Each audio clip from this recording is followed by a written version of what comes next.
Masalahnya syaitan itu ada dua. Ada jin, ada manusia. Maka saya khawatir kepada orang benci tasawuf. Jangan-jangan, jangan diterusin. Jangan-jangan minhum, ya.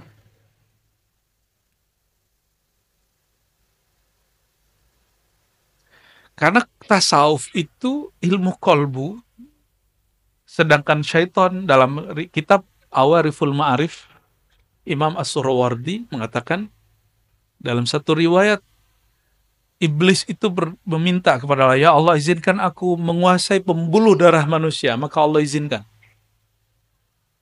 Ya, maka setiap tubuh kita ada pembuluh darah, setiap tubuh kita ada tensi yang berbeda-beda. Ilmu tadi pagi dari Pak Dokter, ya. Ternyata tensi yang ada di mata beda dengan yang telinga, beda yang di kaki, beda yang di kepala, beda yang di otak. Itu ilmu luar biasa itu. Ya, supaya nggak sembarangan minum obat tensi katanya, ya. Ya. Sama banyak orang belajar agama salah minum. Nah, ini seharusnya dia menggetarkan yang mana, yang getar yang lain gitu.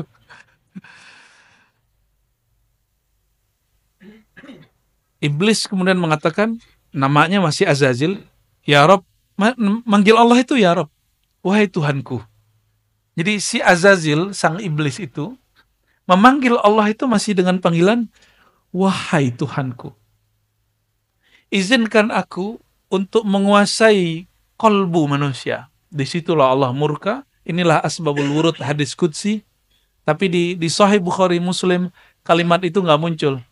Yang muncul cuma ujung hadisnya. Al-kibriya'u ridai. Kesombongan itu adalah selendangku. Ya. Di riwayat lain, siapa yang mencoba untuk ingin mengambil selendangku berarti dia sedang melawanku. Maksudnya apa? Yang boleh menguasai kolbu itu hanya aku. Maka orang yang ingin menguasai kolbu, dia sedang menentang Allah Subhanahu wa taala. Ini perhatikan. Mursyid tidak menguasai kolbu dirinya, bahkan kolbu dirinya dia nggak kuasai, apalagi kolbu murid. Dia hanya diberi pengetahuan tentang penyakit kolbu dan cara mengobatinya. Guru nggak bisa nguasain kolbu, ini perhatikan ya. Dokter bisa nguasain penyakit nggak? Pak dokter berdua? Gimana Pak dokter? Bisa menguasai penyakit? Betapa banyak dokter sakit. Kalau dokter sakit, kita gimana cara ngobatinnya? Maksudnya apa? Para mursyid ini kadang-kadang murid terlalu mendewakan guru. Akhirnya dia mengira guru itu menguasai kolbu. Tidak. Guru hanya menguasai ilmu kolbu. Ilmu mengobati kolbu. Paham di situ ya? Jadi guru tidak pernah menguasai kolbu manusia. Karena yang boleh menguasai kolbu hanyalah Allah. Dan kalau ada seorang mursyid ngaku menguasai kolbu manusia, fahuwa syaitanun bijubbati syekh. Fijubbati syekh al-mursyid. Kalau ada seseorang mengaku dapat menguasai kolbu manusia, maka dia syaitan, iblis, ya, yang berjubah syekh. Nauzubillah min. Nggak ada yang sanggup. Nggak ada yang sanggup. Hatta Nabi Muhammad SAW tidak menguasai kolbunya. Beliau mengatakan, hadza fima amlik wa la tahkumni fima la amlik. Ya Allah, jangan hukumi aku terhadap hal yang aku tidak kuasai. Ya. Ini perhatikan, maka wajib belajar ilmu tasawuf. Ini kaedah-kaedahnya seperti itu. Dalam hadis qudsi disebutkan, qulubu bani Adam biyadir rahman, baina isba'in min asabi'ir rahman. Kolbu manusia di antara jemari-jemari Tuhan yang maha pengasih. Jangan bayangkan Allah itu benda, karena Allah bukan benda, maka disebut jemari itu bukan berarti jemari ini. Tapi Allah menyebutnya jemari-jemari sang maha pengasih. Berarti kolbu itu hanya dapat disentuh, digerakkan oleh rahmah, kasih sayang. Ya, semoga daurah itu berarti pelatihan, training, pengajian, ya. Semoga Allah berkahi dengan rahmat Allah SWT. Semoga dari awal sampai akhir kita berdaurah dengan hati, ya, dan Allah memandang hati kita dengan rahmatnya dan mengucurkan rahmat dari awal kita mulai sampai selesai, bahkan sampai kita wafat nanti. Amin ya rabbal alamin, ya. Kami dari Ribat, saya tidak sendiri. Alhamdulillah ada muallim-muallim ya, ada guru-guru, ada tim khidmat yang luar biasa. Jadi benarlah kata Nabi SAW, alaikum bil jamaah. Hendaklah kalian berjamaah. Jadi nggak ada superman, superhero, nggak ada. Yang ada cuma jamaah hero. Ya, jamaah man atau jamaah woman. Jadi hanya super itu dalam berjamaah. Tidak ada orang super dalam. Ya, nggak mungkin, itu mustahil. Ya, barakallahu lakum jami'an. Ya. Itu juga ilmu kolbu. Ya. Bagian dari ilmu kolbu. Oke, yang keempat. Ini yang muqaddimah masuk ke Imam Mahdi. Pertanyaan Sayyidina Jibril kepada Sayyidina Muhammad SAW apa? Apa pertanyaannya? Setelah Islam, iman, ihsan. Ya Rasulullah, apa itu Islam? Dijawab rukun Islam. Ya Rasulullah, apa itu iman? Dijawab rukun iman. Ya Rasulullah, apa itu ihsan? Dijawab dengan ilmu tasawuf. Dan yang ketiga, empat, ini yang paling penting. Ya Rasulullah, mata sa'ah. Kapan the time? Kapan si waktu itu terjadi? Sang waktu itu Allah, bahasa Arabnya ad-dahru. Nyampe di bahasa Sunda sama Jawa, dahar jadi makan. Waktu makan. Cocok logi yang cocok. Allah menyebut dirinya An-Dahru, akulah sang maha waktu. Sedangkan si waktu itu kiamat. Dan bahasa Arab sa'ah itu artinya waktu yang panjang. Apa pertanyaan Sayyidina Jibril alaihissalam? Mata sa'ah, hadis sahih Muslim kedua. Hadis pertama dan kedua ketiga. Ya. Bab pertama di Kitabul Iman, hadisnya itu. Kapan terjadi kiamat, wahai Rasulullah? Apa jawaban Nabi Muhammad SAW? Nah, ini perhatikan. Mal mas'ul anha bi'a'lam minas sa'il. Ini jadi kaidah kita. Tidaklah yang ditanya lebih tahu daripada yang bertanya. Selevel Nabi Muhammad SAW, masalah si waktu itu bagi dia misteri. Apalagi bagi kita. Maka kalau ada orang mengukur umat, mengukur kiamat kapan, dia sudah melewati Sayyidina Muhammad SAW, sudah melewati Sayyidina Jibril. Ini sudah dua kaidah. Tadi kaidah qalbu, sekarang kaidah yang ketiga. Kedua, apa itu? Tauqit akhir zaman, tauqitus sa'ah, laysa min manhaj an-nabawiyah. Menentukan kapan kiamat bukanlah bagian dari ajaran kenabian. Tapi perkiraan tentang Dajjal, Mahdi, itu kan, itu masih oke. Yang nggak boleh itu apa? Kapan si waktu bernama kiamat terjadi, itu nggak boleh. Paham ya di situ? Kalau mengenai waktu lahirnya pembaharu, itu Nabi sendiri yang mengajarkan, sallallahu alaihi wasallam. Apa kata beliau?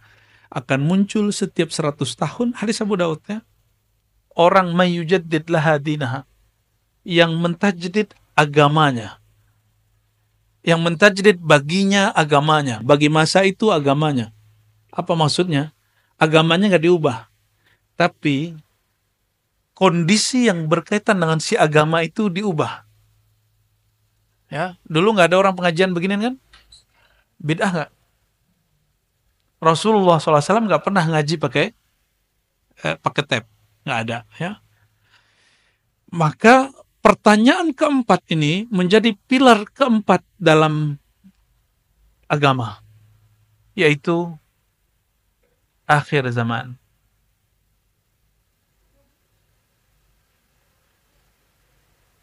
Jadi kalau orang tanya, ketika Nabi SAW ya melihat para sahabat bingung, tiba-tiba Sayyidina Jibril itu pergi setelah bertanya tentang tanda-tandanya. Jadi Jibril mengatakan, oke, kalau engkau tidak bisa jawab, ceritakan kepadaku tentang tanda-tandanya. Maka yang dibolehkan adalah ilmu tanda. Nih perhatikan, ini kaidah berikut. Ma'rifat akhir zaman, ma'rifatul alamat. Ma'rifat akhir zaman itu mengerti tentang tanda-tanda. Ini kaidah. Ini kaidah penting. Sudah berapa kaidah dari tadi? Sudah 3. Pertama, kolbu, bahwa yang menguasai kolbu hanya Allah. Yang kedua,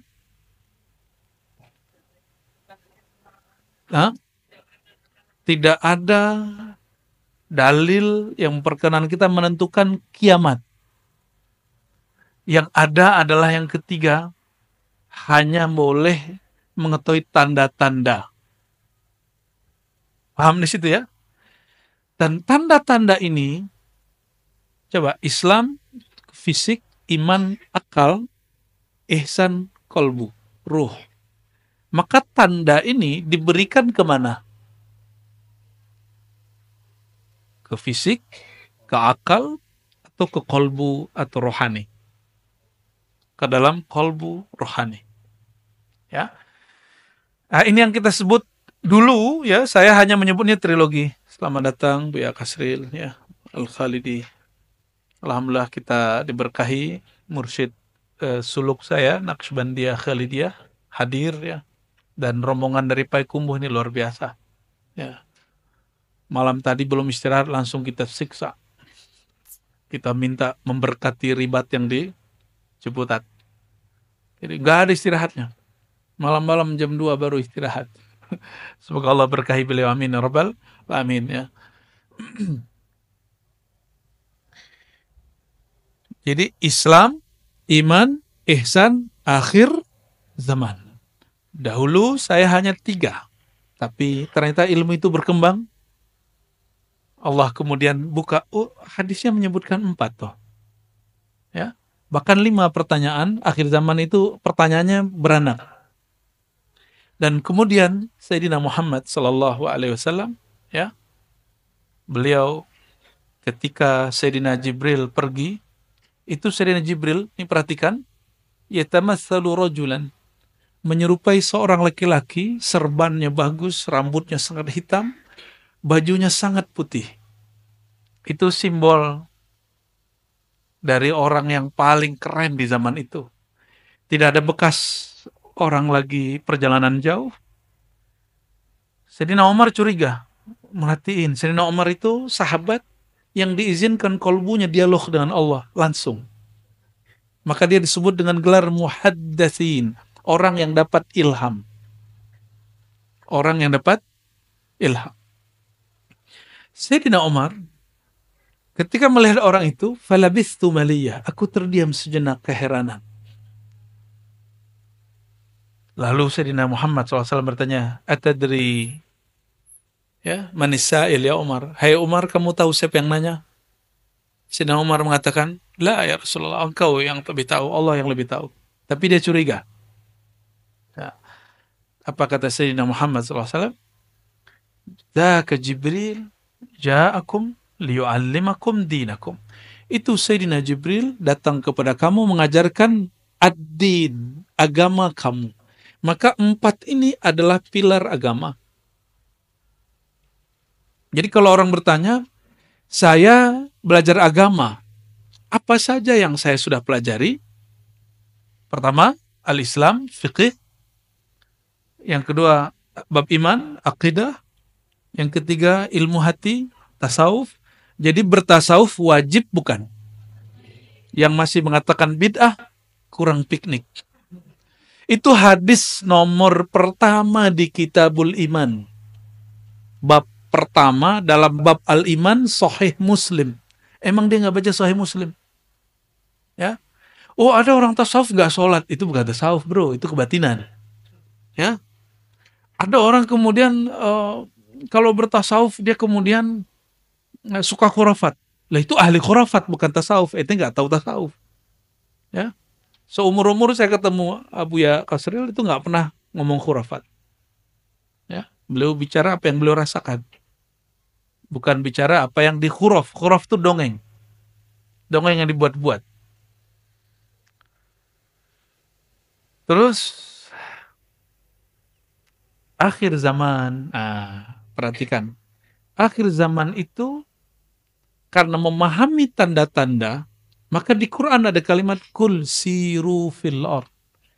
katakanlah hai Muhammad, berjalanlah, bergeraklah di muka bumi.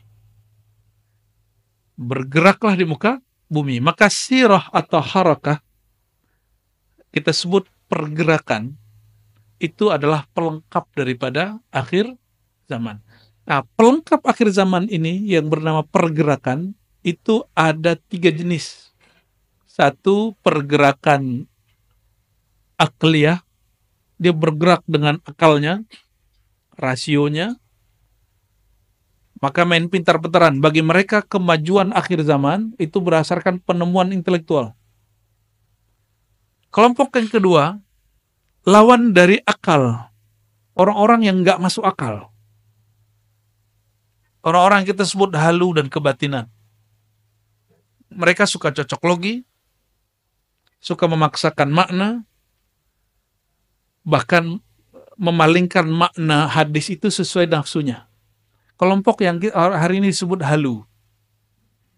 Kelompok yang disebut halu. Dan ada yang ketiga, ini yang paling penting. Ahlul ruh, ahlul qulub. Ahli kolbu, ahli rohani. Ya, hanya mereka yang bisa memahami tentang akhir. Masalahnya mereka itu sedikit. Semoga kita termasuk yang sedikit itu. Amin rabbal alamin. Ya. Jadi semua ini, 4 ini disebut ad-din. Apa yang disebut ad-din? Agama. Maka ketika disebut inna ad-dina indallahil Islam, agama di sisi Allah itu al-Islam. Inilah maksudnya. Jadi al-Islam sebagai agama, ada al-Islam sebagai ilmu. Ini pengantar tentang Al-Mahdi. Jadi ilmu tentang Al-Mahdi ada nggak di fikih? Jadi kalau ada fikih bilang nggak usah bahas-bahas begituan, wajar, dia nggak ada di kitab dia. Ya, ada nggak di bab iman? Ada yang bahas, ada yang tidak. Kebanyakan tidak bahas. Kebanyakan ahli akidah tidak membahas bab Mahdi. Maka wajar, nanti mohon maaf, orang mengaku ahlus sunnah, aswaja, berakidah Asy'ariyah, Maturidiyah, mazhab Syafi'i atau sejenisnya, dia kemudian menentang pembahasan tentang Al-Mahdi. Udahlah masih lama gitu. Orang begini kena penyakit namanya tulul amal.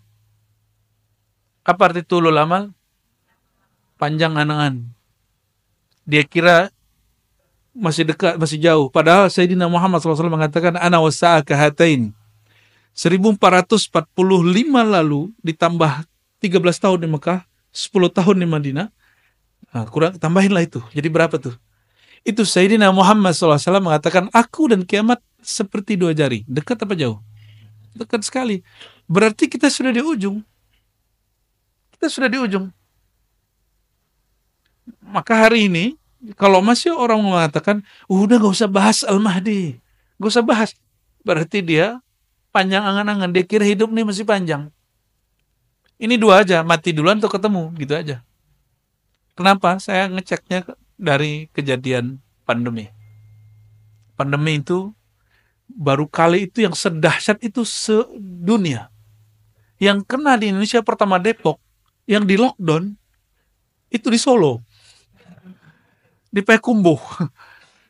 Orang belum masuk situ udah di lockdown. Dan lucu tulisannya LOKDON, lockdown. Itu kekonyolan tapi seru sih. Ya Allahumma sholli ala sayyidina Muhammad, Allahumma sholli ala sayyidina Muhammad. Dan itu semua. Bahkan negara yang dianggap berperan, Amerika paling parah. Cina paling banyak korban. Sampai hari ini, bahkan Singapura sampai hari ini karena banyak Cinanya, kena terus, tiap masa kena terus. Bener nggak? Ya. Sampingnya Johor kok nggak ada beritanya, kan aneh kan? Betul-betul aneh itu. Namun karena memori ini sangat short sekali, sangat pendek sekali, memori kita pendek. Sudah lupa kan trauma pakai masker? Sudah lupa? Sudah lupa semua. Jadi manusia itu gampang sekali. Karena dia gampang menyerap, dia gampang melupakan masa lalu. Dulu tegang, masih ingat di Indomaret, Alfamart, kita dekat dikit dibentak sama orang. Kamu jauh-jauh. Mati duluan dia. Ya, itu kajian ya, kejadian. Benar nggak? Kejadian itu. Ternyata Pak Dokter sendiri nggak mau vaksin. Allahumma sholli ala sayyidina. Kecuali Pak Dokter yang satu lagi mau vaksin ya. Oke, akhir zaman. Jadi kajian ini sebenarnya sudah kontemplasi panjang karena saya dulu ngaji hadis 15 tahun nggak ngerti susunan akhir zaman itu kayak gimana. Mana yang duluan, mana yang akhiran. Tapi pandemi kemarin itu saya anggap itu suluk. Suluk al-Khafidi. Suluk Khofid. Jadi suluk itu menempuh jalan. Khafid itu bahasa Arab berarti Allah yang maha menyembunyikan, merendahkan, mensirkan. Ya, Khafid, Khafid. Ya, al-Khafidi. Jadi selama itu Allah banyak kasih saya anugerah yang saya nggak mengerti. Jadi kalau ilmu yang pertama empirik, al-Islam itu empirik.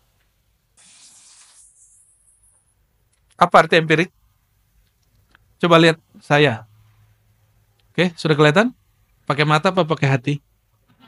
Oke, kelihatan dengan mata? Itu namanya terlihat secara empirik. Empirik artinya panca indera. Oke, coba pegang temannya di samping. Itu makhluk zahir apa jin itu? Oke, berarti emang manusia yang hadir ya, bukan malaikat jin yang hadir toh. Tapi tenang, mereka juga ada yang hadir sebagian ya. Cuma karena pakai registrasi dia bingung mau masuk dari mana tuh.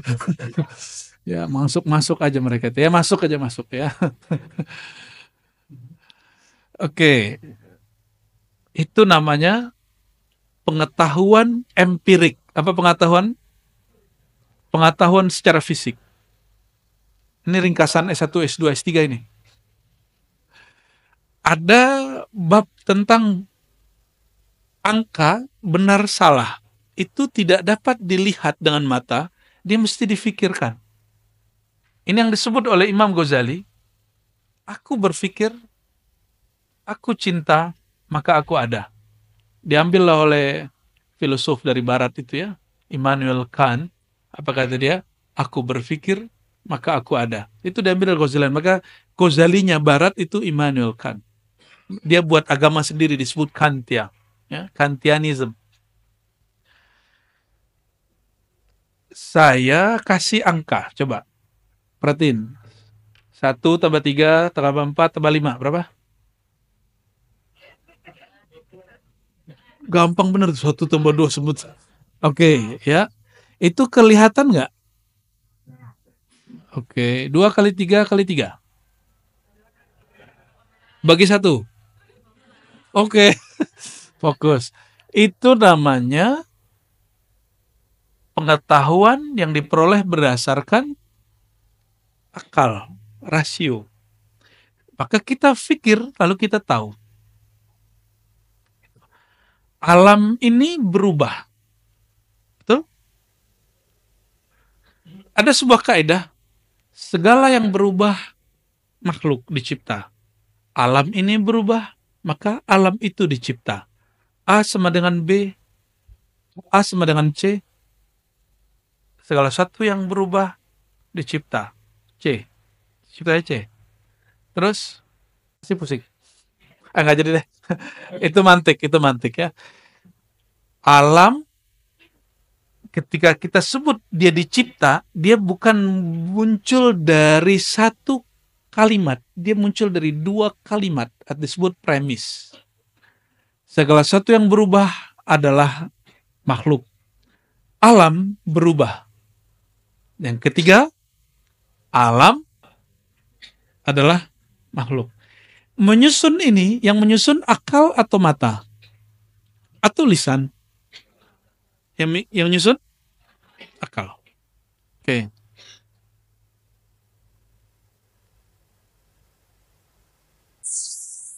Gimana dengan hukum riba? Riba itu ditentukan buruknya oleh akal atau oleh syariat?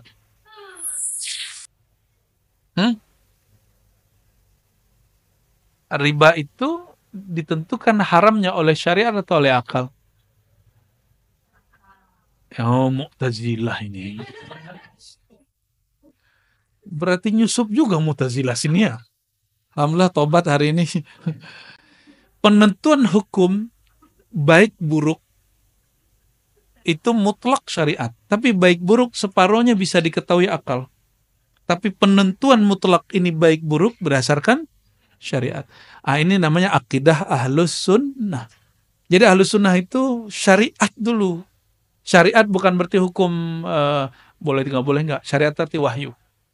Untuk mengetahui hukum riba mesti pakai wahyu. Bukan dengan akal semata. Tapi akal mengetahui sebagian. Akal mengetahui sebagian. Oke. Mengetahui sesuatu setelah berpikir disebut dengan ma'rifat aqliyah. Atau bahasa kitanya pengetahuan rasional. Pengetahuan berdasarkan akal, rasio. Tidak semua yang masuk akal itu cara menjelaskannya sesuai dengan akal. Ya, banyak hal yang masuk akal, tapi penjelasannya nggak masuk akal. Penjelasannya kadang halu, kadang keliru, itu sering terjadi. Nauzubillah min dzalik. Oke, kita tinggalkan akal. Dalam ilmu akal, apakah ada pembahasan tentang Imam Mahdi? Maka orang-orang cerdas, intelek, filosof tidak akan sanggup bicara Mahdi. Paling dia, ente terpengaruh agama-agama kuno. Yang nggak ada tuh Mahdi-Mahdian, nggak ada. Jadi kalau orang intelektual, pasti dia menolak kajian tentang Al-Mahdi. Ini kita buka-bukaan. Ya, kita bukaan. Menentukan tadi hukum riba pakai apa? Wahyu. Sahibul wahyu, memegang wahyu siapa? Nabi Muhammad SAW. Bab kemahdian yang mengabarkan siapa? Yang mengabarkan kemahdian siapa? Sang pemegang wahyu, Nabi Muhammad SAW. Oleh karena itu, membicarakan tentang kemahdian akhir zaman bukan berdasarkan tebak-tebakan mata, bukan tebak-tebakan akal, tapi dia berdasarkan wahyu yang diturunkan kepada Nabi Muhammad SAW dan pemahamannya disimpan dalam ilham yang diturunkan kepada para ulama ahlullah.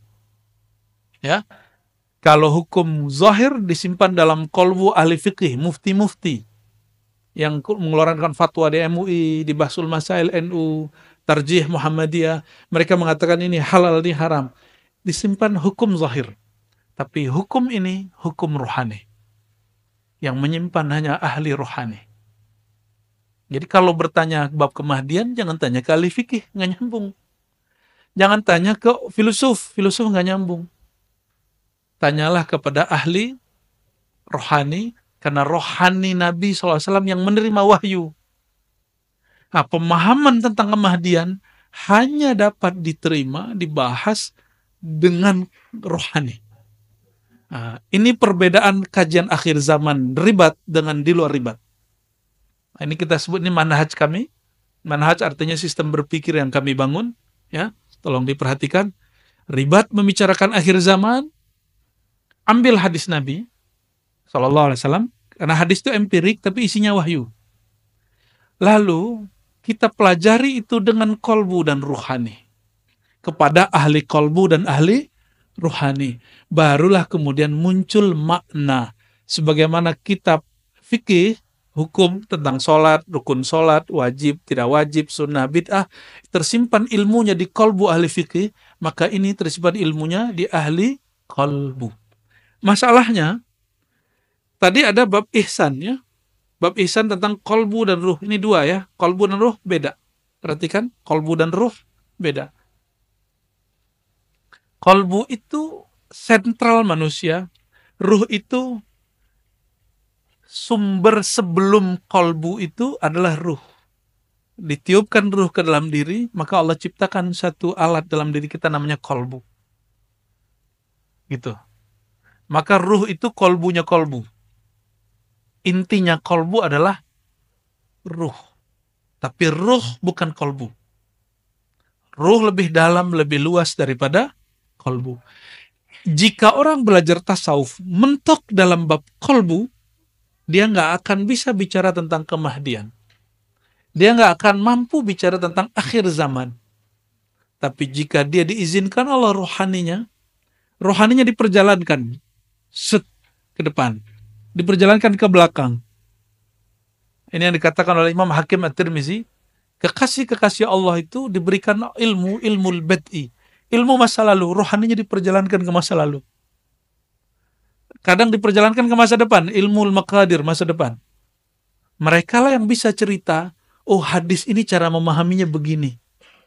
Kenapa? Karena ada satu kaidah, ini kaidah yang sudah sepakat semua ahli tasawuf, ahli ihsan. Man lam yadhuq, lam ya'rif. Siapa yang tidak pernah mengalami, merasakan, mencicipi, dia tidak akan pernah memahami. Nabi SAW, nih perhatikan, Nabi itu lagi sholat, itu diperjalankan ke masa lalu, diperjalankan ke masa depan. Lagi zikir, tiba-tiba beliau hilang secara batin, fisiknya masih di antara sahabat, rohaninya tiba-tiba diperjalankan. Oke. Nabi mewarisi hukum fikih kepada ahli fikih, mewarisi hukum akidah kepada ahli akidah. Terus ihsan diwariskan kepada para ahli tasawuf, para mursyid. Maka mursyid-mursyid dia dipertemukan rohani yang orang-orang yang meninggal terdahulu, karena orang-orang terdahulu tidak pernah meninggal. Mereka hanya pindah alam, hanya pindah dimensi, tapi dengan cara yang ketat. Itu yang disebut ilmu thariqah. Jadi thariqat itu mengunci halu. Orang tidak berthariqat pasti halu. Ini perhatikan ya. Jadi kenapa muncul halu? Karena dia mencampur adukan thariqat dengan khayalan dia. Nah, dia nggak bisa bedain ini syaitan apa malaikat ya. Ini syaitan apa halu, ini apa keinginan dia, apa keinginan Allah. Ya kan muncul fenomena orang bisa menundukkan hujan. Loh yang menunjukkan hujan Allah. Kita diberi hadiah oleh Allah ditundukkan langit dan bumi, bukan kita yang menundukkan langit dan bumi. Huwallazi khalaqalakum ma fil ardi jami'a. Allah lah yang menjadikan, menciptakan, menundukkan yang di muka bumi semuanya. Bukan kita yang menundukkannya. Yang menundukkan siapa? Allah Subhanahu wa ta'ala. Jadi sahabat-sahabat semua, mengenal bab kemahdian itu nggak cukup pakai ilmu thariqah. Nggak cukup dengan wirid. Oleh karenanya, antum bertanya ke beberapa ahli thariqah, dia nggak akan sanggup menjelaskan bab kemahdian. Karena dia mentok di kolbu, di angka-angka zikir. 70.000 kali 7, la ilaha illallah kali 7, gitu-gitu aja. Ya. Tapi jika dia perjalankan ke ruh, pasti dia diberi isyarat walaupun sedikit. Nah, tergantung jatah dia. Allah itu memberi rezeki itu dua. Ada rezeki zahir, ada rezeki batin. Ini bagian dari rezeki batin. Mungkin bapak saudara ada yang diberikan rezeki zahir yang berlimpah dan suka berbagi. Dan ada juga orang yang diberikan rohani, kolbu berlimpah, maka dia berbagi rohani. Itu sama. Ini kaya. Hanya beda kekayaan. Ya ini kekayaan rohani, ini kekayaan jasmani, dan mereka saling memerlukan, saling menguatkan. Itulah baginda Nabi Muhammad SAW dengan para sahabat. Ya. Dan ma'rifatu akhir zaman nau'un min ma'rifatir ruh. Ya. Ini kaidah sebelum masuk ke hadis pertama.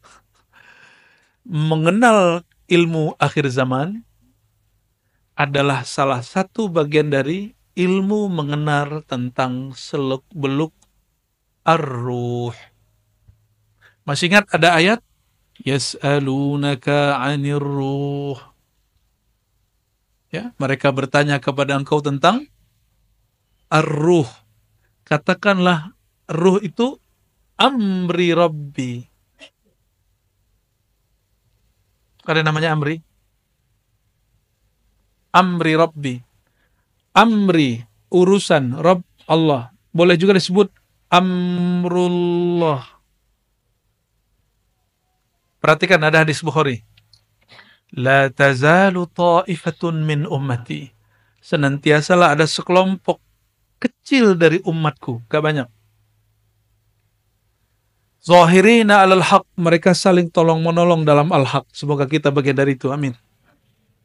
Hatta ya'tiya amrullah, sampai datang amrullah. Amrullah bagi ahli fikih, ahli hadis, ahli akidah, itu kiamat. Tapi indi amrullah wal mahdi. Ya, amrullah itu siapa? Al-Mahdi. Karena amrullah itu artinya rahasia Allah. Dan yang Allah rahasiakan sekarang adalah Sayyidina Al-Mahdi. Itu hadisnya jelas. Sahih Bukhari dan Muslim, Abu Daud, Tirmizi, hadisnya lengkap.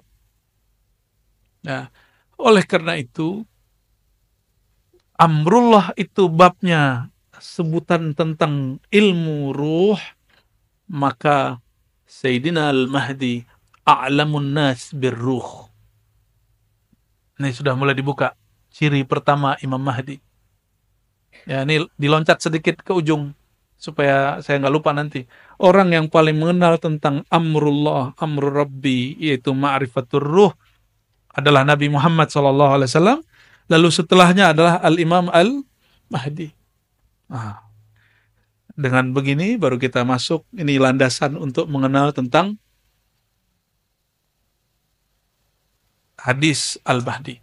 Dan perlu digarisbawahi saudara-saudariku, sebutan Al-Mahdi itu ada sebutannya Al-Mahdi Al-Mubasyar, Al-Mahdi Al-Muntazar. Apa sebutannya? Al-Mahdi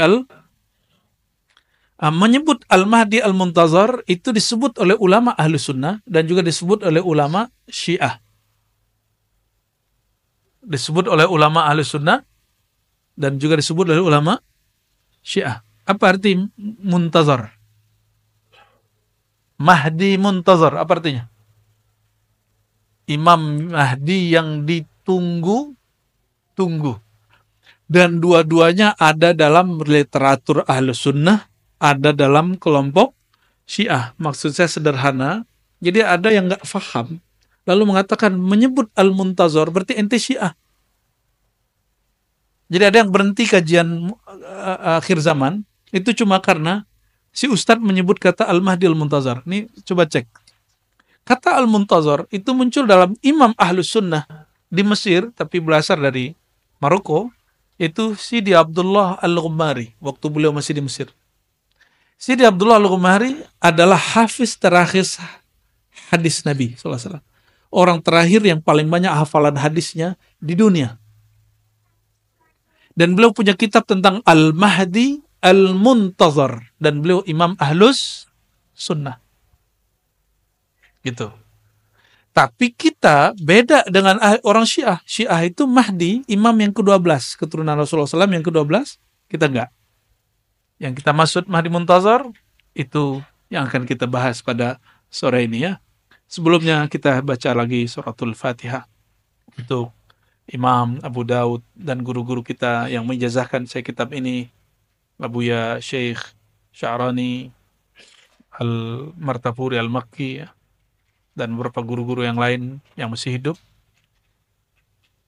dari Syekh Yasin, dari Umar Hamdan, dari sanadnya yang bersambung kepada Imam Al-Hafiz Abu Daud As-Sijistani. Al-Fatihah. A'udzubillahi minasyaitonir rajim.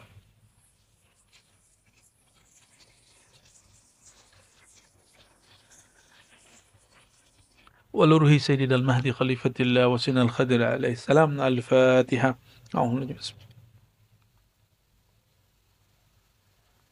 صراط الذين أنعمت عليهم. Ya, setelah muqaddimah tadi, nahmadullah wa nusalli wa sallim ala habibihil karim. Amma ba'du. Qala bisanadina al-muttasil al-imam Abi Daud. Ini sudah dibagi? Enggak, dibagi ya? Enggak. Oh, nanti dibagi PDF-nya. Ini ada sanad yang tadi saya fatihain. Guru kami, orang terakhir yang khidmat dan lama khidmat kepada Syekh Yasin Al-Fadani, orang kita yang ahli hadis di Mekah. Yang terakhir khidmat itu orang Banjar, lama di Mekah. Dan Syekh Yasin ini guru, bukan hanya guru Nusantara, tapi guru di dunia, maka disebut musninud dunya. Kita ketemu ulama Mesir, disebut Syekh Yasin. Orang Al-Azhar berbangga mengatakan saya murid Syekh Yasin. Ketemu orang India, guru saya ahli hadis, dan mengatakan kami murid Syekh Yasin. Ketemu juga orang Maroko, dia mengatakan, oh Syekhuna Syekh Yasin. Yang lucunya di Mesir teman saya di Al-Azhar itu kasih tahu dosennya, kampungnya Syekh Yasin dekat kampung saya. Kata enti tolol katanya. Ya, mana ada kampung enti namanya Padang katanya. Lah, saya anak Fadani Syekh. Akhirnya ya maklum, orang Mesir kan nggak semua juga alim geografi. Dia nggak tahu kalau Syekh Yasin itu orang Sumatera Barat. Ya, tapi alhamdulillah ya, kita bersyukur. Dan paling unik, saya mengenal nama Syekh Yasin Al-Fadani bukan dari orang Sumatera Barat. Saya mengenalnya dari orang Arab dan orang Jawa, Madura, Banjar, Betawi, Palembang, India. Jadi kenalnya bukan dari orang kampung saya. Kenalnya dari mereka. Dan salah satu sanad kitab yang kita riwayatkan adalah kitab Sunan Abi Daud. Ini kitab 4 tahun kami pelajari di Ma'had ya. Dan ada 9 hadis yang pendek tapi memuat tentang kisi-kisi Imam Mahdi. Inilah dia ya. Sama halamannya di situ? Sama ya? Bismillahirrahmanirrahim. Sanadina al-muttasil al-Imam Abi Daud qala haddatsana qala kitabul Mahdi, kitab Al-Mahdi. Apa arti Al-Mahdi? Apa makna Al-Mahdi?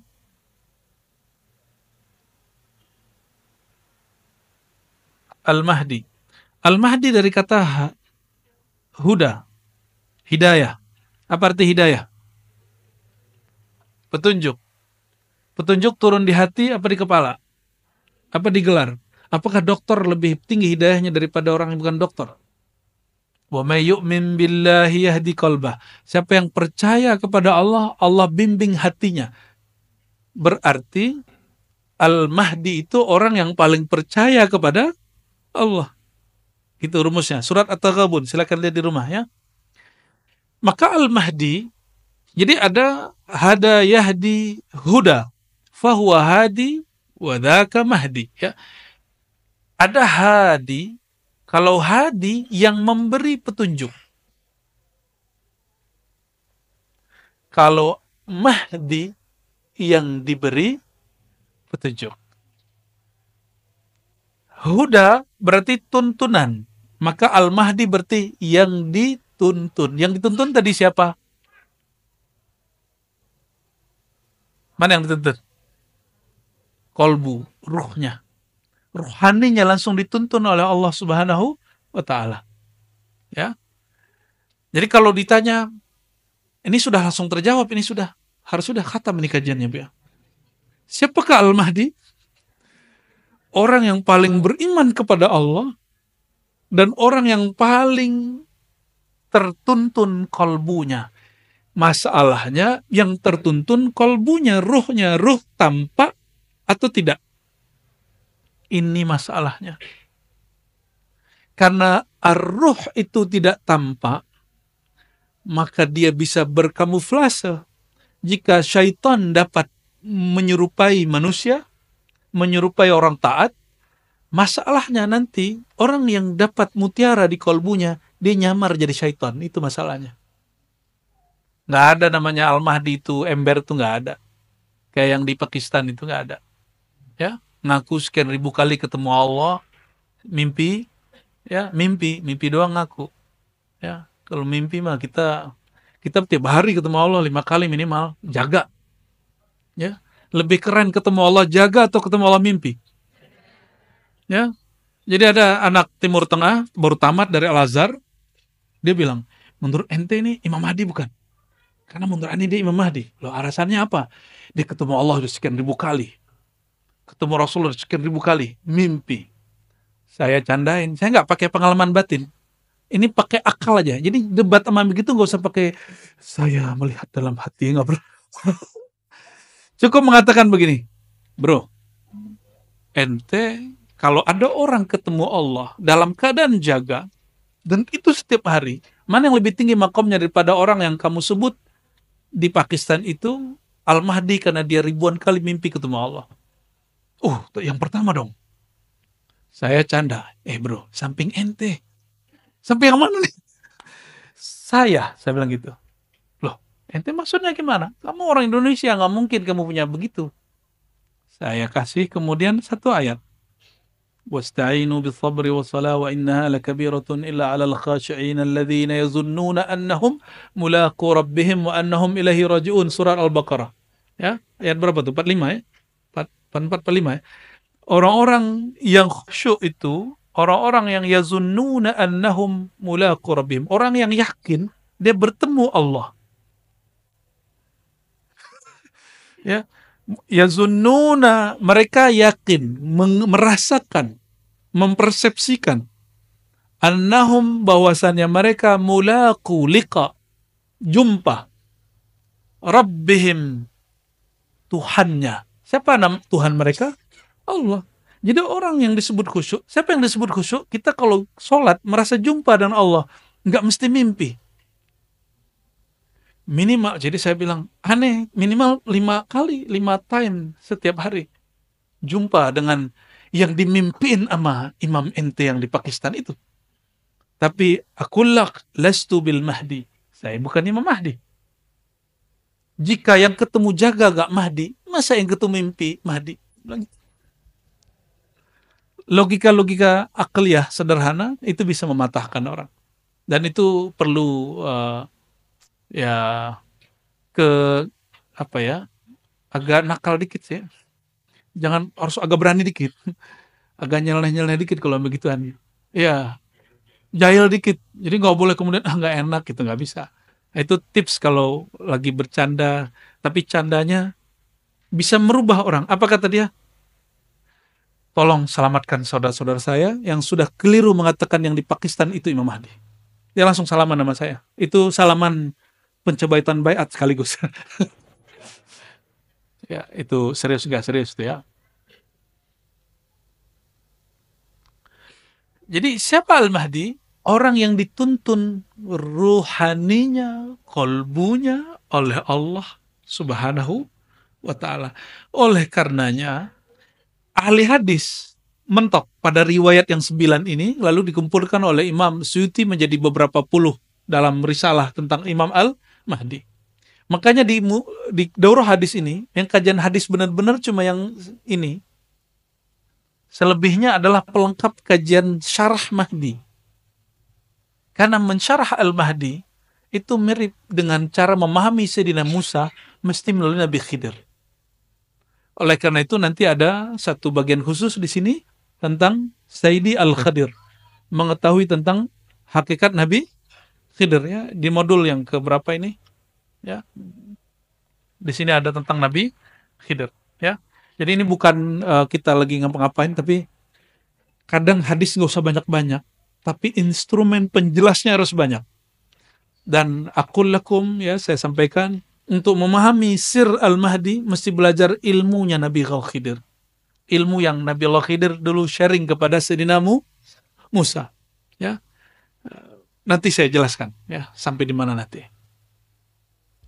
Tentang Nabi Khidir nanti yang akan membahas pakar-pakarnya nanti insya Allah ya. Jadi ribat itu gurunya juga berjamaah. Kita tidak sedang membangun satu sosok karena saya bukan Imam Mahdi. Jadi kami mencoba untuk menciptakan suasana berjamaah karena Nabi Muhammad SAW mengatakan alaikum bil jamaah. Kalian wajib berjamaah. Maka guru pun gak boleh sendiri. Alhamdulillah ada beberapa buya ya. Nanti silakan nikmati dari mereka dan jangan beda-bedakan. Jangan beda-bedakan. Jadi nanti kalau yang di depan duduk itu Buya Aldomi, maka anggap itu Buya Aldomi bukan Ar-Razi. Ya. Maka terima utuh apa yang Allah berikan dari kolbunya, jangan kemudian bandingkan dengan saya atau dengan Buya Asfi atau dengan Buya Yunal. Nanti jangan jadi juri pulang atau pas nanti sepertinya kalau Buya Razi itu begini ya. Anda nanti gagal. Nanti nggak bisa menikmati hidangan-hidangan rohani yang lebih banyak. Torikot itu banyak, di ribat itu, Bapak Ibu, kita mengedepankan satu manhaj, namanya manhaj al-Muhammadi. Manhaj al-Muhammadi itu boleh juga disebut torikoh al-Muhammadi. Torikoh al-Muhammadi itu bukan torikot saingan Naqsyabandi, saingan Syazili, enggak. Al-Muhammadi itu sistem untuk memahami semua torikoh. Ya, maka di ribat kami tidak fanatisme torikoh. Ya, thariqah apa aja bisa diketemuin di Ribat. Maka kita sebut manhaj kita, thariqah kita Al-Muhammadi, meskipun kami suluknya Naqsyabandi. Wirid pagi sorenya Syazili. Jadi nanti sore di ujung pengajian ada zikir pagi sore, mohon dipimpin Buya Asfi ya. Zikir yang diajarkan baginda Nabi Muhammad SAW untuk mengisi pagi sore, dan itu sama dengan bercocok tanam di surga. Jadi subhanallah bihamdi ismul azim gharsun fil jannah. Orang yang baca subhanallah, dia sama dengan menanam di surga, membangun di surga. Maka nanti jangan keluar. Selesai dulu zikir baru keluar. Oke? Insya Allah. Kita masuk ke hadis yang pertama. Hadis yang pertama ini, hadis yang nomor 4279 di kitab Iman Abu Daud. Beliau meriwayatkan dari Amr bin Utsman. Amr bin Utsman ini bukan orang Ciputat, bukan orang Cinere, bukan Jakarta. Ya, dia orang Homs, ya. Jadi Imam Abu Daud pindah kota, dan dulu belum ada kereta, belum ada pesawat. Dia pindah kota untuk mengambil hadis ini. Dari Imam Marwan, Imam Ismail, ini kebanyakan orang Kufah, dari ayahnya Abu Khalid. Ini disebut dengan sanad. Apa sebutan ini? Ini sanad siapa? Silsilah siapa? Imam Abu. Sedangkan dari saya ke beliau sepanjang ini. Dari Imam Abu Daud ke Nabi 1, 2, 3, 4, 5, 6. Jadi jarak beliau dengan Nabi 6 orang. Jarak saya dengan Imam Abu Daud di atas 20 orang. Jadi ini yang disebut sanad. Jadi ini yang dikatakan Imam Ibnu Mubarak, al-isnad minad-din, bersanad, berguru, bersilsilah bagian dari agama. Jadi kita nggak ngaku-ngaku. Hari ini banyak orang buka kajian kitab Sunan Abu Daud, Sahih Bukhari, tapi dia nggak punya sanad. Kita nggak tahu dia gurunya siapa, pemahaman dia ambil dari siapa, apakah dari kolbu pewaris Nabi, apa kolbu pewaris Musailamah al-Kadzdzab. Ya, kita nggak tahu. Semuanya punya pewaris, itu. Maka wajib memperhatikan guru kita siapa, apakah silsilah ilmunya bersambung kepada Nabi Muhammad SAW. Ini bukan untuk menghibur, tapi ini menghiburan. Ya, apa kata guru kami? Kafa lil mar'i ayyakuna ismuhu tahta ismin Nabi. Cukup lagi seorang murid nama dia ditulis di bawah nama Nabi. Ya, jadi nanti ada nama Nabi, terus di bawah nama guru ada nama dia. Itu yang disebut silsilah. Ya, nanti coba lihat di situs Ribat Nauraniyah. Kita ada di situ menampilkan bukan gagah-gagahan, tapi sekedar orang karena banyak bertanya, jadi kami tampilkan bagan silsilah tarekat. Dan cara nulis bagan, nama Rasulullah paling tinggi, sallallahu alaihi wasallam, lalu nama kita paling bawah. Jangan dibalik. Tapi kalau nulis narasi, nama kita dulu terus baru nama Rasulullah sallallahu alaihi wasallam. Dan cukup seseorang dapat syafaat jika nama dia terhubung dengan nama baginda Nabi Muhammad sallallahu alaihi wasallam, ya.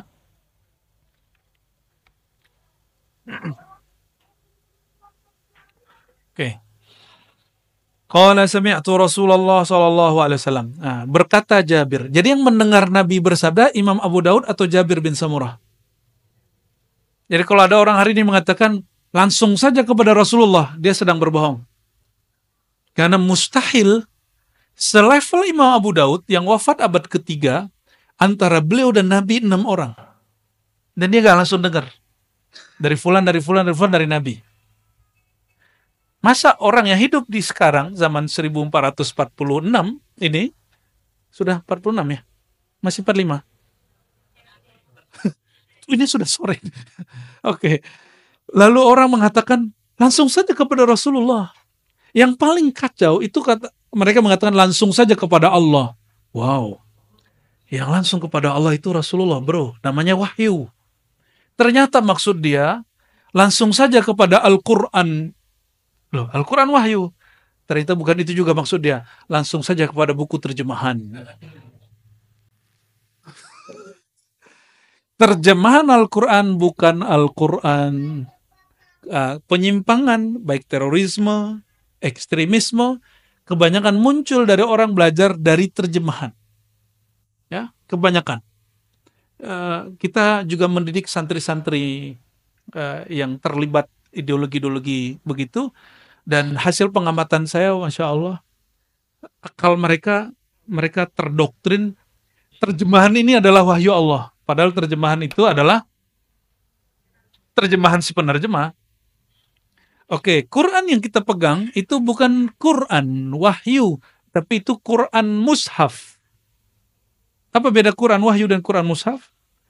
Kalau wahyu turun ke qalbu Nabi SAW. Kalau mushaf ditulis oleh sahabat Nabi Sayyidina Utsman, maka disebut mushaf Utsmani.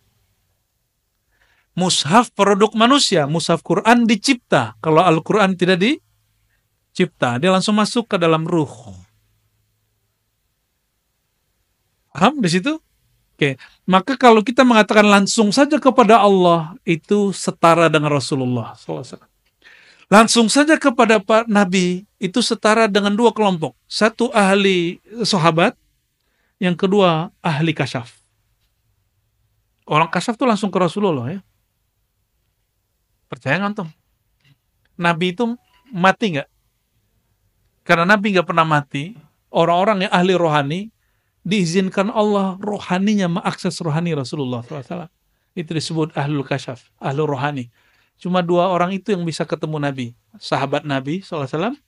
Yang kedua, ahlul kasyaf. Hanya dua itu. Mungkin kelompok yang mengatakan langsung saja kepada Rasulullah, dia sahabat Nabi. Jadi kalau ketemu dia, radhiyallahu anka, gitu ya. Atau qaddasallahu sirrahu. Karena dia ahli rohani. Nah, jadi kalimat itu tidak pantas dikatakan oleh seseorang umat Nabi Muhammad SAW yang berilmu. Jadi tolong perhatikan, jangan pernah mengatakan langsung saja ke Quran. Enggak. Al-Quran itu karena turun ke qalbu Nabi, bukan kepada kertas. Maka coba taruh Quran di rumah, itu rumahnya nggak jadi sakti loh. Tapi taruh Quran di qalbu, dimanapun kita pergi, Allah berikan kita karamah. Karamatul Quran. Karamatul Quran. Keramatnya Quran. Keramat itu artinya kemurahan Allah yang ada pada Quran. Keberkahan Allah yang ada pada Quran. Jadi mohon ini diganti cara berpikirnya, bahwa Quran yang dimaksud baginda Nabi Muhammad SAW, dzalikal kitabu. Waktu itu sudah ada buku belum? Sudah ada percetakan, apa namanya di Bandung itu? Mizan. Sudah ada Gramet? Belum ada. Maka yang dimaksud dzalikal kitabu la raiba fih. Itulah Alkitab. Yang dimaksud adalah apa yang diturunkan kepada qalbu Nabi Muhammad sallallahu alaihi wasallam. Ya. Dan itu adalah Rasulullah SAW itu sendiri. Maka Sayyidah Aisyah mengatakan akhlak Nabi adalah Al-Quran. Jadi Nabi itu adalah kitab yang berjalan. Oke, ini yang disebut pemahaman rohani dalam membaca Al-Quran dan Sunnah, dan itu diajarkan baginda Nabi Muhammad SAW. Ya, innal Quran zahran wa batnan. Riwayat Hakim Tirmizi, Quran itu punya makna zahir, punya makna yang dalam. Baik, jadi adabnya kita tidak mengatakan Rasulullah SAW bersabda. Ini adab kalau lagi ngaji. Kalau khutbah lain cerita. Ya, nah, biasanya kalau khutbah kita mengatakan di dalam Sahih Bukhari, di dalam kitab yang sahih, Nabi bersabda. Jangan ngomong Nabi berkata. Wah, kapan dia dengarnya? Ya, hati-hati kalimat begini. Kalimat begitu hanya boleh dikatakan oleh dua kelompok tadi.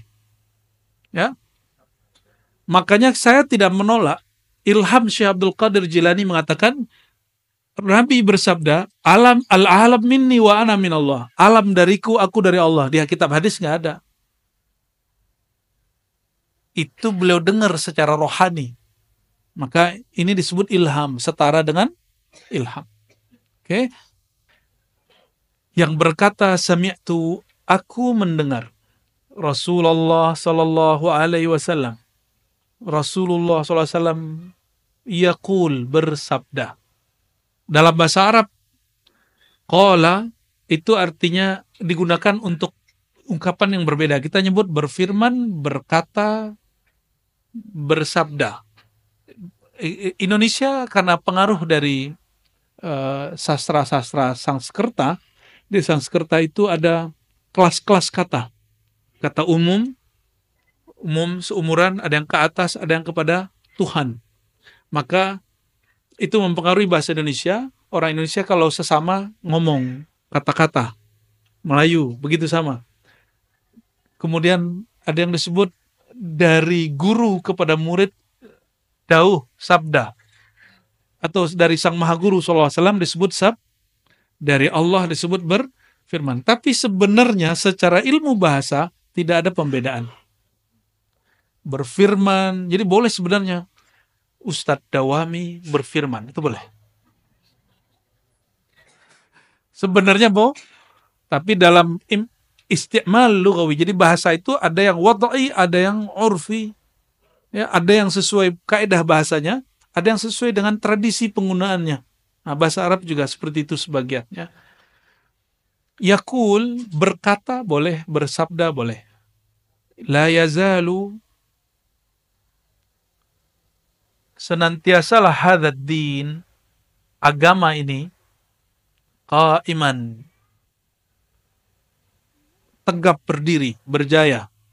Hatta yakuna, sampai yakuna alaikum, ada pada kamu 12 khalifah, 12 khalifah. Apa arti khalifah? Khalifah itu pengganti orang sebelumnya. Khalifah tidak pernah diciptakan baginda Nabi Muhammad SAW. Ini perhatikan. Nabi tidak pernah menoskan, mengajarkan, buatlah sistem kekhalifahan. Gak pernah. Cek Quran, cek sunnah, gak ada.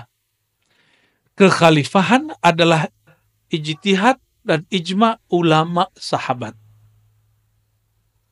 Ya, jadi orang yang mengatakan Nabi Muhammad SAW tidak bawa rahmat karena tidak buat kekhalifahan, itu kekeliruan, dan itu adalah isa'atul adab alaihi. Itu orang yang bersikap kurang adab kepada baginda Nabi Muhammad SAW. Ya, jadi ada yang mengatakan Nabi gak bawa rahmat awal dicipta. Setelah lahir pun gak bawa rahmat. Gak ada rahmat. 40 tahun diangkat Nabi pun belum. Diangkat Rasul pun belum. Pas di Mekah pun belum. Sampai kemudian buat kekhalifahan. Nauzubillah min dzalik. Yadullu ala jahlihi bihaqqin Nabi sallallahu alaihi wasallam. Nabi itu belum lahir sudah rahmat. Karena sudah ada nur Nabi Muhammad sallallahu alaihi wasallam yang membuat Sayyidina Adam naik pangkat. Nabi Adam itu naik pangkat salah satunya karena melihat nama Nabi Muhammad sallallahu alaihi wasallam. Nurnya sudah ada di aras. Dan lebih dahulu nur Nabi daripada aras. Lebih mulia nur Nabi atau aras? Lebih mulia Nabi apa aras? Lebih mulia Nabi apa Ka'bah? Ini pertanyaan ini sering kita kasih nih ya. Semoga paham. Ya, jadi kita nggak pernah nyembah Ka'bah, kita nyembah Rabbul. Kita juga nggak pernah nyembah Nabi SAW, apalagi nyembah Nabi Isa, apalagi nyembah mursyid, apalagi nyembah kuburan, nggak masuk itu. Maka tuduhan kepada sufi, mereka ubadul kubur seperti dituduhkan oleh Wahabi, itu tuduhan buhtanun azim, kebohongan yang luar biasa. Dan itu permusuhan yang mungkin sampai kiamat gak selesai-selesai. Ya, kita nggak pernah nyembah-nyembah kecuali Allah Subhanahu wa Ta'ala. Ya, kekhalifahan, ini perhatikan, tidak pernah dibuat Nabi SAW. Itu adalah hasil kesepakatan sahabat Nabi setelah Nabi SAW wafat. Oleh karenanya, kekhalifahan tidak suci. Yang suci nubuat, kenabian. Apa yang suci? Kalau Nabi suci, tapi khalifah suci? Coba cek. Umar konflik dengan Ali. Pernah dengar? Sayyidina Abu Bakar konflik dengan Fatimah. Fatimah nggak mau sapa Sayyidina Abu Bakar sampai mati. Hadis Sahih Bukhari. Ya, Sayyidina Ali nggak mau membayar Abu Bakar karena menjaga hati Fatimah. Meninggal Sayyidah Fatimah baru dibayar Abu Bakar. Maka terjadi konflik Sayyidina Ali dengan Umar. Itu politik sahabat yang dijamin masuk surga. Apalagi politik Indonesia, apalagi politik Amerika, ya, politik Saudi nggak ngaruh. Ya. Semuanya pasti syarat konflik.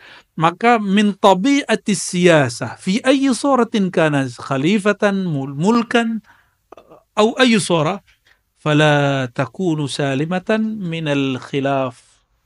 Ya, tidak ada satu sistem pemerintahan, apakah itu kekhalifahan, kerajaan, monarki, demokrasi, kecuali di situ ada konflik. Pasti ada konflik. Jadi jangan putus asa. Orang-orang yang suka ngebom karena dia sudah, aduh, negeri ini udah hancur. Ya. Polisi yang benar dibunuh. Karena ada kan polisi yang mau dia punya menyimpan berita tentang sabu, dimatiin orang. Ya, polisi yang jahat bertahan. Orang kalau mikir begini, wah ini kita harus bunuh polisi semua nih. Ya. Makanya beberapa kali di Indonesia markas polisi dibom, benar nggak? Ya, itu karena pikiran dia pendek. Dia tidak paham bahwa salah satu sunnatullah pada dunia ini adalah kekacauan. Jawaban dari Ibnu Athaillah As-Sakandari. Jadi Ibnu Athaillah kemudian ditanya, kenapa dunia ini banyak masalahnya, banyak konfliknya, kita udah baik juga orang gak baik sama kita. Apa jawaban beliau? Sesuatu tidak mengeluarkan kecuali yang menjadi sifat di dalamnya. Karena dunia itu sifatnya rusak, busuk, hancur, maka dia hanya menampilkan yang rusak. Oke, kembali ke ini. Jadi 12 kekhalifahan, 12 khalifah, sampai hari ini ulama kita nggak ada yang sepakat tentang makna siapakah 12 khalifah ini, kecuali kelompok Syiah. Bagi kelompok Syiah, 12 imam itu, yang ke-12 adalah Imam Mahdi yang masuk kepada goa lalu menghilang waktu dia masih kecil. Dan itu bukan akidah Ahlus Sun.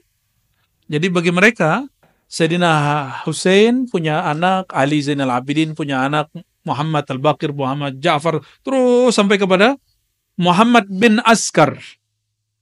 Askar ke-11, Muhammad bin Askar yang ke-12. Muhammad bin Askar ini menghilang waktu kecil. Cocok dengan hadis ini.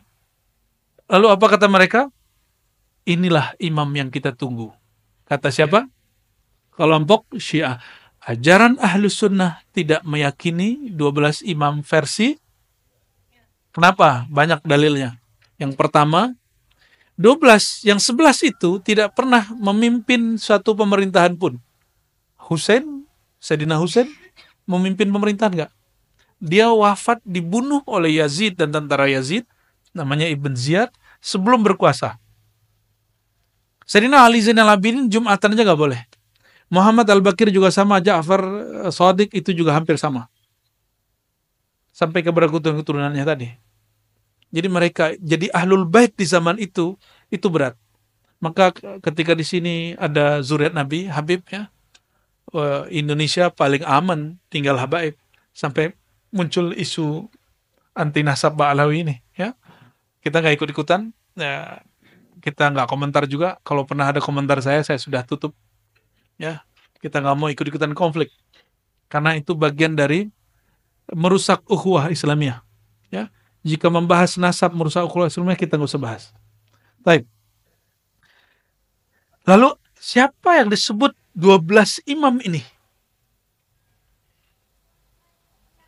Jadi seakan-akan Imam Abu Daud ingin mengatakan begini, wahai Tuan pembaca, Tuan yang membaca hadis ini, 12 imam itu bukan imam yang dimaksud oleh Syiah. Ya. Masih ingat kisah Bani Israel ketika Sayyidina Musa kemudian membawa 12 perwakilan yang disebut Nuqaba. Ya. Disebut apa? Nuqaba. Maka jika kita merujuk ke sana, Nuqaba ini bisa berarti hidup di zaman yang sama.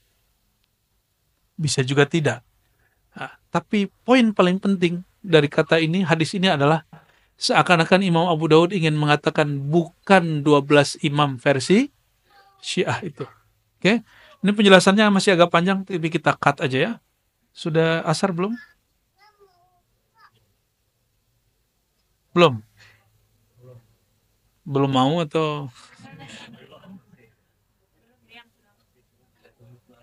1 menit lagi? Oh, bentar lagi berarti.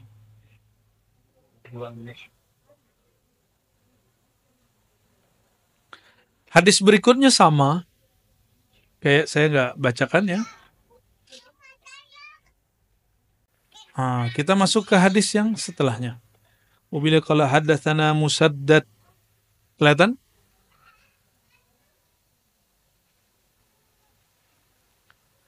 Disampaikan oleh guru kami Musaddad. Musaddad ini namanya lucu, Musaddad bin Musarhad.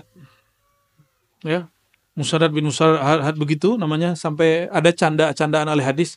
Nama Musaddad kalau dibaca bin Musarhad, bin, dan itu semuanya bikin pusing orang Arab. Kata orang Arab, itu kalau ada yang kesurupan langsung sembuh. Jadi ahli hadis itu suka nyandain sesama ahli hadis. Dia ini nih, ya. An Umar bin Ubaid haddatsahum ini berarti gurunya ada 2 atau lebih dari 2, ya. Sana qala hadatsana Muhammad al-Ala qala hadatsana Abu Bakar yakni bin Ayyash wa sana Musaddad. Kembali ke Musaddad.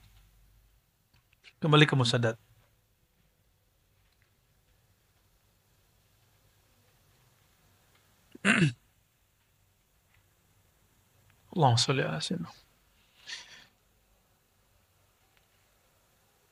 Kata Musaddad dari Yahya, dari Sufyan, kata Ahmad dari Ubaidullah bin Musa, dari Zaidah, begitu juga kata Ahmad Ibrahim dari Ubaidullah bin Musa an Fitr, ya. Ubaidullah bin Musa ini dituduh Syiah oleh imam seperti Yahya bin Ma'in, tapi oleh Imam Ahmad dianggap oleh Imam Bukhari dianggap thiqah, ya. Kita nggak akan membahas itu, tapi bahwa ada orang yang tertuduh Syiah di sini 1-2 ada, ya. Kulluhum an Asim an Zir an Abdullah an Nabi sallallahu alaihi wasallam, dari Abdullah bin Mas'ud. Maksudnya Abdullah di sini adalah Abdullah bin Mas'ud. Qala, nah perhatikan ini hadis Al-Mahdi yang paling penting untuk bab limit waktu. Lau lam yabqa, seandainya tidak tersisa, seandainya tidak dapat fisiknya teks, ada? Dapat? Nggak dapat? Oh, ngopi sendiri? Oke, emang wajar sih, karena daurahnya gratis. Ya, alhamdulillah. Ya, karena saya dapat ilmu ini gratis, jadi saya ingin mengajarkannya gratis. Ya. Semoga Allah memberkahi kami yang hadir, yang mengajarnya, yang Nobel. Laulam yabqa, seandainya tidak tersisa minat dunia, dari waktu yang ada di dunia, kecuali yaum, 1 hari saja, la tawwalallahu dzalika, sungguh Allah akan memanjangkan hari itu, dzalikal yaum, hatta yub'atsa atau yab'atsallahu, sampai Allah membangkitkan seseorang, mengutus seseorang, minni, dari aku, dari aku, semua alam dariku, al-alam minni, semua alam dariku, semua kita dari nur Nabi Muhammad SAW. Berarti lafaz pertama, siapa aja mungkin jadi Imam Mahdi, tapi untungnya ada lafaz keduanya, au min ahli baiti, dari ahlu baitku, dari keturunan ahlu bait. Ahlu artinya keluarga, bait rumah tangga Rasulullah SAW. Dan Rasulullah SAW hanya mewarisi, menurunkan keturunan dari jalur Sayyidatuna Fatimah. Maka kalau diterjemahkan, dari keturunanku melalui Fatimah. Nggak ada urusan mau patriarki, mau apa lagi yang dari ibu, ya. Saya sini lupa, padahal saya orang Padang, orang Minang. Hah? Matrilineal. Allahumma shalli ala Sayyidina Muhammad. Ya, yuwati'u. Nah, di sini maka ada dua ahlu bait. Ada ahlu bait nuraniyah, ada ahlu bait nasabiyah. Ahlu bait nuraniyah, semua orang beriman, maka dia ahlu bait Nabi Muhammad SAW, yang oleh Imam Subki, beliau mengatakan apa? Kalau kita baca Allahumma sholli ala sayyidina Muhammad wa ala ali Muhammad, maka semua orang beriman dapat. Karena keluarga Muhammad, kata Imam Subki, kullu mu'min, kullu muslim. Setiap mukmin. Coba perhatikan, istri Nabi dipanggil Ummul Mu'minin, ibu orang beriman. Bapaknya siapa? Abul Mu'minin Sayyidina Muhammad SAW. Itu makna ayat, makana Rasulullah SAW aba ahadin min rijalikum. Rasulullah SAW bukan bapak seseorang saja, tapi bapak rohani semua. Bapak semua rohani. Ya, maka kita ada salawat, kita sebut salawat Abu Ruh. Abu Ruh, ya. Allahumma shalli ala sayyidina Muhammad Abir Ruh. Ya, salatu wassalamu alaika ya Aba Ruh. Ya. Yuwati'u, berkesesuaian, ismuhu ismi. Isim dia, nama dia dengan isimku, namaku sama. Wa ismu abihi ismu abi. Tapi di riwayat imam yang lain, ini kalimat ini tidak ada. Ya, ini riwayat yang lebih sahihnya yang ini. Nama dia sama dengan namaku. Pertanyaan, apakah yang Nabi maksud nama itu nama KTP? Nama ID card? Di masa Rasulullah SAW udah ada ID card belum? Ada kartu tanda penduduk? Ada masuk ke daftar Dukcapil yang di pemerintah? Enggak. Nama yang dimaksud di sini bukan nama itu. Yang perlu diperhatikan, ya. Karena kita sering memahami 14 abad lalu dengan zaman sekarang, itu kebodohan. Ya, makna hadis nanti nggak lengkap. Nama apa yang dimaksud? Nah, yang paling bagus menjelaskan tentang makna nama itu Al-Imam Bajuri dalam Hasyiah Aqidahnya. Apa makna nama? Nah, jadi si nama ini ada makna.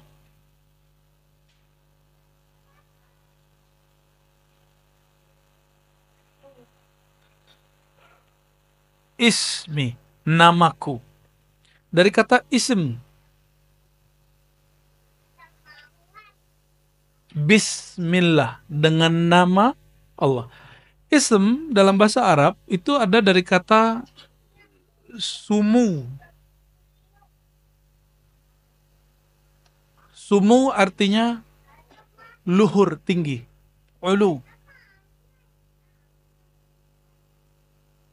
Maka langit disebut sama.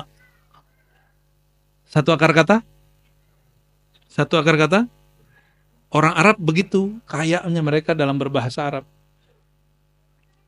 Maka sumu disebut uluwud darajah wa ma'rifah. Ketinggian derajat dan ketinggian ma'rifat, pengetahuan.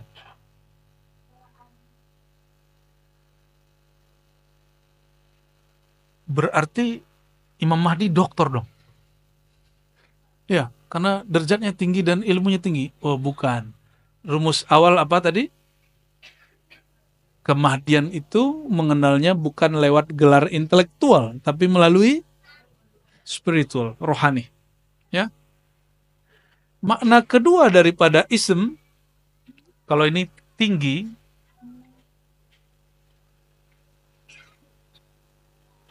yang kedua makna daripada ism adalah alam, ya.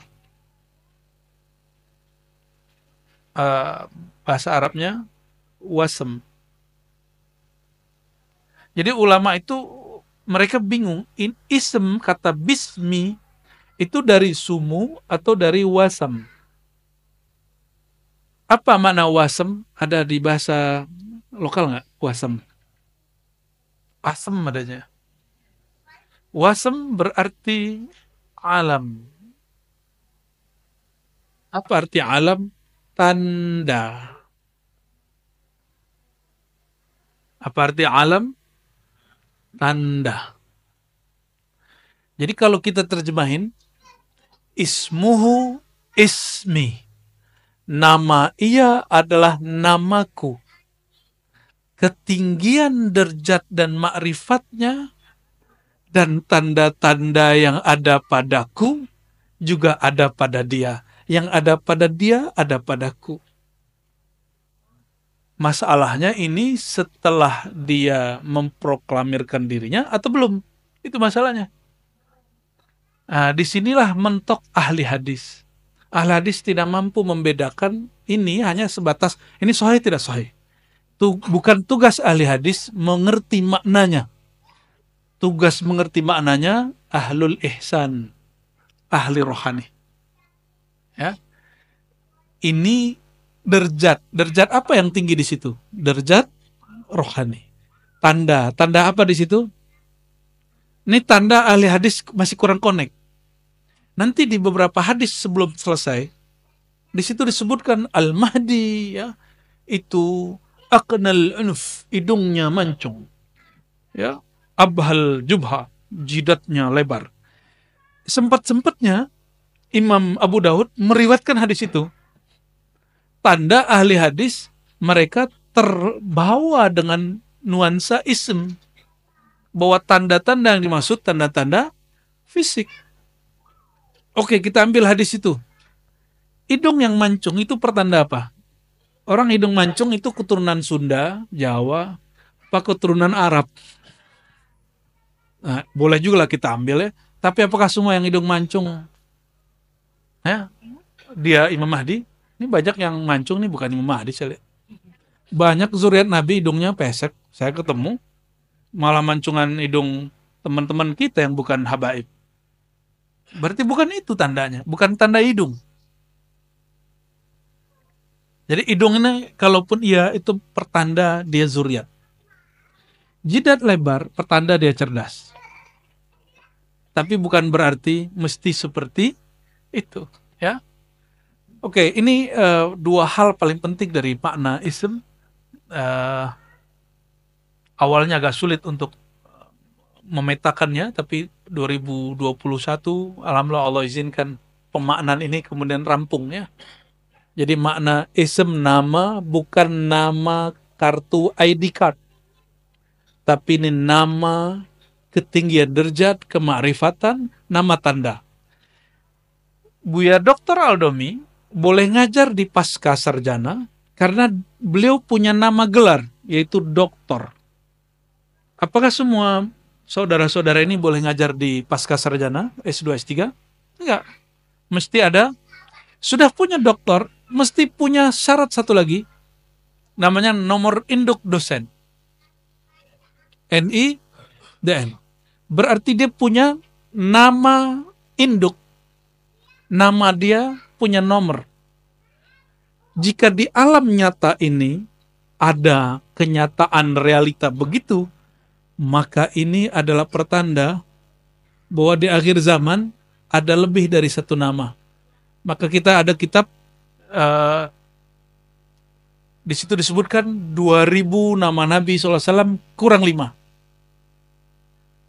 2000 kurang 5. Nama Nabi Muhammad Sallallahu Alaihi Wasallam. Semakin kenal nama Nabi Muhammad SAW, semakin kenal beliau. Ini baru ilmu nama yang diajarkan ke Sayyidina Adam. Wa 'allama Adam al-asma'a kullaha. Kami ajarkan nama-nama ilmu nama kepada Sayyidina Adam. Jadi tolong diluruskan, ini bukan nama ID card. Ini nama dalam pengertian ketinggian ilmu, derajat, dan tanda-tanda. Udah mau selesai. Udah. Buat itu aja. Oke, barangkali ini karena kita sudah mau asar, mohon ahli sholawatnya, sholawat dulu nih. Faiz, sholawat dulu Faiz. Ini baru berapa hadis? Sudah berapa hadis? Tapi baru satu bab. Baru satu, baru satu bab, dan kita pun membacanya bukan membaca seperti ahli hadis kebanyakan, ya, tapi membacanya agak sedikit lebih santai. Sebelum sholawatan, coba perhatikan kalimatnya. Yamla'ul arda, yamla'ul arda, Al-Mahdi itu akan memenuhi bumi dengan qistan wa adlan, keadilan. Kama, ini menjadi limit kemunculan Al-Mahdi. Jadi kalau orang bertanya, kapan muncul Al-Mahdi? Kita nggak berani memberikan tanggal, kecuali itu perkiraan. Jadi kalaupun ada penanggalan, itu hanya perkiraan. Kama muliat, sebagaimana dipenuhi bumi zulman wa jawra, kezaliman. Jadi kalau mau dijawab, kapan Imam Mahdi muncul? Apabila kezaliman memuncak di semua tempat. Sekarang kan belum zalim-zalim amat lah. Ya. Masih bisa makan tuh? Masih boleh makan? Masih bisa tidur beberapa jam setiap hari? Masih dapat hak hari-harian? Masih. Berarti ini belum. Ya, tapi tenang dulu, kan ini zaman bisa berubah. Kezaliman yang paling dahsyat selama sepanjang tahun ini, sepanjang abad ini, itulah kemarin pandemi. Kita nggak tahu ke depannya apa lagi. Jadi kezaliman yang dimaksud di sini bukan kezaliman politik lokal. Tolong digarisbawahi. Bukan kezaliman politik lokal. Kalimatnya coba perhatikan. Sang Mahdi akan memenuhi bumi. Ini kalimatnya pakai bumi. Akan memenuhi bumi. Sebagaimana bumi dipenuhi. Berarti ini yang disebut orang global. Tapi saya nggak suka istilah itu. Apa istilahnya? Pemerintahan global gitu. Saya nggak suka istilah itu. Kita gunakan istilah baginda Nabi Muhammad SAW. Apabila bumi telah dipenuhi, seluruh bumi dipenuhi oleh kezaliman. Dan kezaliman yang paling parah itu nanti ketika Dajjal 3 tahun berturut-turut menyebar virus dan krisis di muka bumi. Maka nanti tidak ada hujan, orang kelaparan di mana-mana. Jadi itu kezaliman global kalau boleh disebut. Bukan kezaliman Soeharto, SBY dan Jokowi, bukan ya. Ini masih gagal fokus ini. Hadis-hadisnya dibawain ke bab politik. Kalau di Malaysia kezaliman Anwar Ibrahim gitu enggak ada urusan. Ini enggak ada urusan begitu. Kezaliman Salman, Raja Salman dan MBS, Muhammad bin Salman, ya salam ya akhi, bukan itu. Ini kezaliman munculnya dari orang yang paling zalim, yaitu Dajjal. Bukan kezaliman politik lokal. Ini kalau orang nggak ngerti bab kolbu, dia akan maksain, enggak, ini zamannya nih. Ya, maka sekarang di Indonesia sudah banyak Dajjal. Kalau begitu bentar lagi Imam Mahdi keluar juga dong. Ya, gampang bener. Ya, seharusnya dari kemarin tuh 2020 seharusnya keluar udah. Ya. Oke. Ini kalimat paling penting di hadis ini. La tazhab aw la tanqadi dunya hatta yamlikal arab rajulun min ahli baiti wa artinya sama berdasarkan hadis ini, dan hadis ini hasan. Ya, hadis ini apa? Jadi ada sahih, hasan, dhaif, dan dia di tengah-tengah. Dia di tengah-tengah. Oke, saya tanya lagi. Ini kezaliman lokal, nasional atau global? Maka pelaku kezalimannya itu politik partisan atau politik global. Global. Ya, jadi jangan terjebak dan dimainkan perasaannya oleh perbedaan antara partai politik yang ada di dalam negeri. Paham? Jadi kita nggak usah kemudian tengkar sama partai yang beda-beda. Udah biarin aja. Jalan. Ini nikmat dari Allah Subhanahu wa Ta'ala. Gimana? Sudah mulai capek?